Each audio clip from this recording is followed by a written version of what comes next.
Hello everybody, it's Vicki here from Victori's Creations, and what I want to show you today is how to join our granny squares.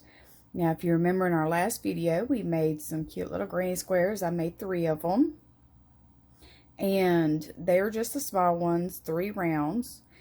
Well, today I want to show you how we can join those together where they lay good and flat and they've got an almost invisible seam.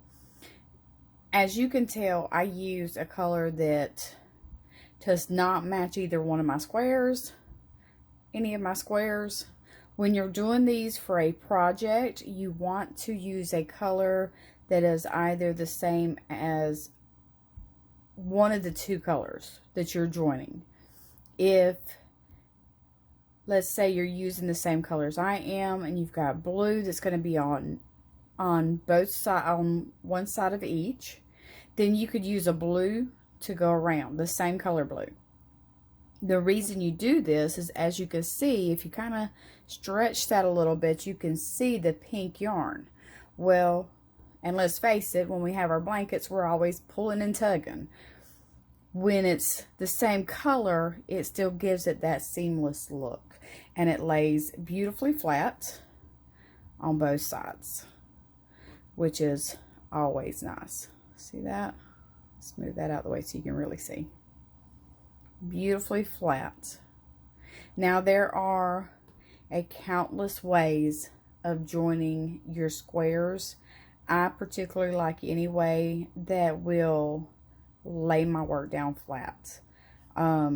There's another way to join that kind of lays it down flat but gives it a crocheted look down the center, and I will do another video a little later on showing how to do that one. So to join our squares, you're going to need your squares, yarn, and a tapestry needle. I went ahead and threaded mine because that is the one thing that I always struggle with, is threading my needle. Now, when you're joining these, you need to have either the right side facing the right side or the left side facing the left side. I prefer having the right side facing the right side. And you're going to be working in the back loops only. So if you're looking at the right side, these here are your back loops. These are your front loops. So if you're looking at the wrong side, the ones that are towards you, those are still your back loops. Nothing has changed, just you're seeing the back loops closer to you than if you're looking at it from the front. So let's do it this way. Actually, I'm going to join the green and the purple. You want to find your center stitch, and we're going to start with the one that's further away from us.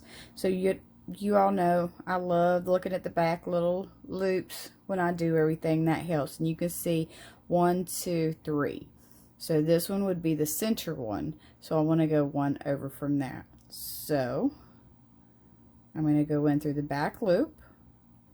I'm going to pull my yarn. And this is just to get it started. And then I'm going to do the same here. 1, 2, 3.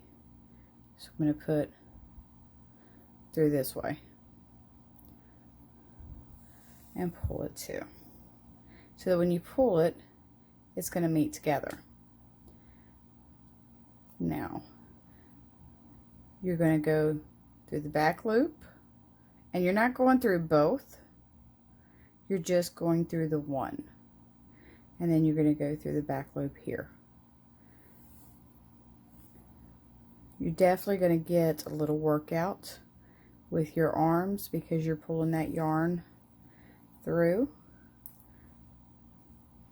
And you're just going to keep repeating this process until you get all the way to the end. So through the back loop,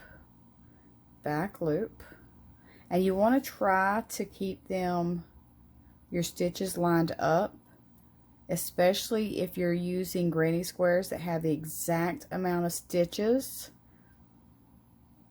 That way it lines up all the way to the end.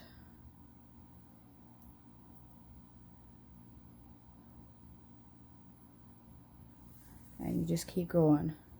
And you'll notice, you'll see, now if you're using the same color, say if we were using green, you wouldn't see that, but you would see it on this side.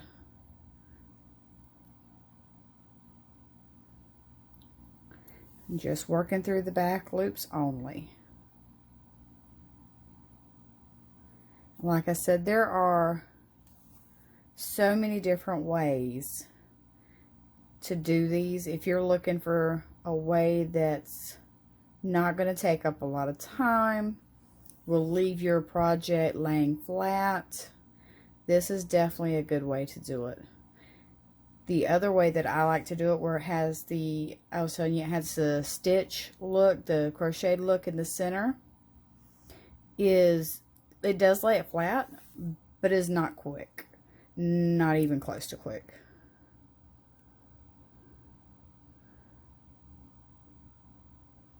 And we are at the end on both sides. So what I do here, you don't want to pull too tight, but you want to kind of straighten it out.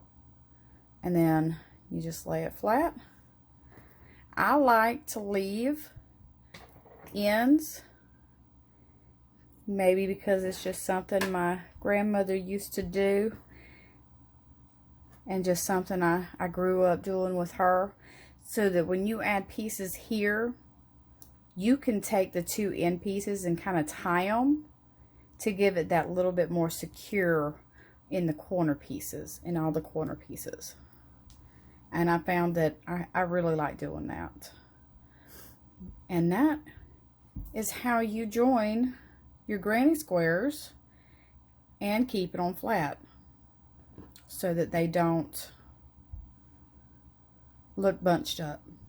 And like I said, if you're using, like in this one, we joined the green to the purple, the blue to the purple, so we could have used purple on both sides and you wouldn't have seen this color. You would have seen the purple, but not the, it wouldn't have been contrasting.